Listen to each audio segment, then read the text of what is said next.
Ready, sir? Looks good, sir. Okay. Do you play music at home? Do you play your CDs? Do you Not no? much. Not much. No. You see, I have made the editing of most of my recordings, and I've done about 200 altogether with other labels and other orchestras. But I listen to recordings when I need that for. You know, like a young artist is sending me a CD to know someone. But, you know, again, today is online. You want any name on earth, you know, you click this name and there is a website and information about singers. They're all online, you know, so it's different. But I don't really spend an evening like probably you would do, listening to recordings in your room with although I had a wonderful audio equipment. We're talking about Macintosh. I had a superb installation of, you know, Macintosh things, and the big loudspeakers, which were brought by London Records, Decca, to my home in Montreal. The what is it? The big BMW, yes, no, BMW is a car. So BN something. I mean, huge. I sold them now. I changed for smaller equipment because I don't need all that thing. So I have a more simple but very practical little. I'm so little at home anyway. Do you watch film at home? Do you have a surround sound set up and watch films with Chantal?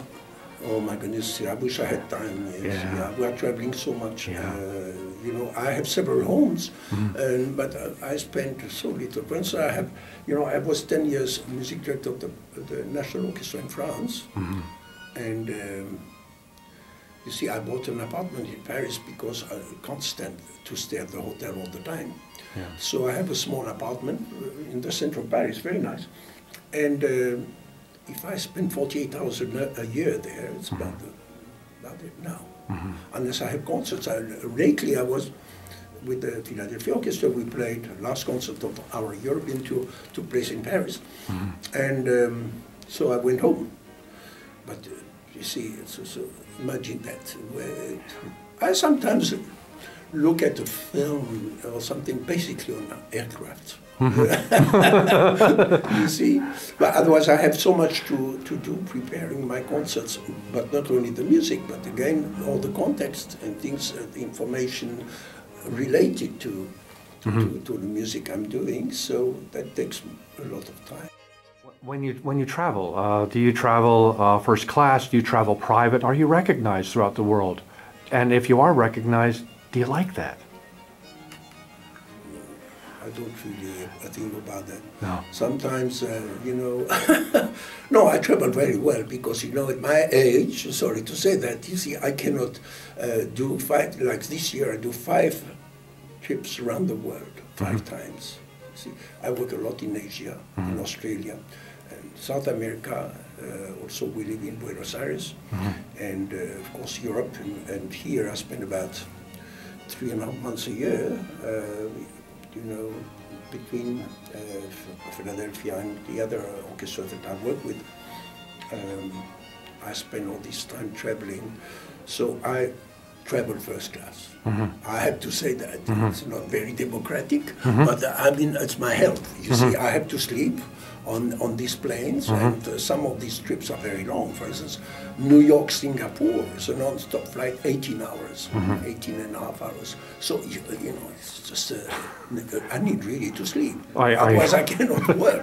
It's hard enough with the jet lag, you see. For anyone, you know, when you arrive in a place and you have to work, the third day is terrible. It's like, your body's like chewing gum. It's very hard. So when you do that all the time, you think you learn. Yes, you learn what to do and what not to do as a big traveler. But nevertheless, your body suffers, you know, because these changes are so. No, I never thought of that. How much travel that you? That's it's extraordinary, the amount. Yes, but it has been my life for the last 25 years at least, because I had an orchestra in Japan, one in Paris, one in Montreal, plus my activity with the orchestra here in summer at the Man, and then in summer. So I was going around the world all the time, all the time, and that, you know.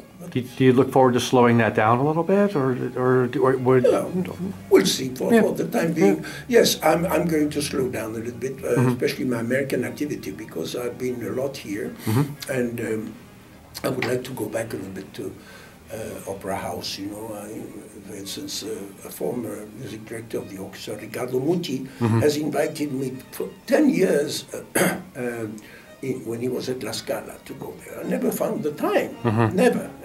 Now he's in Rome, and I went last year, I went there, and it was wonderful. We played in the Terme di Caracalla, which is a beautiful place in Rome, and so I go this year, next season, do an opera, so I finally do things that I've not done, or go to Russia, or places where I'm not being too much, because you know, when you had 4 orchestras, you know, for so many years, that is very little time for doing really my things. My responsibilities were very heavy.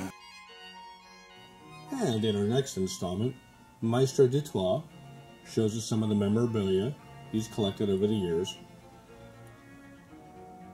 Here we are, backstage at Verizon Hall in Philadelphia.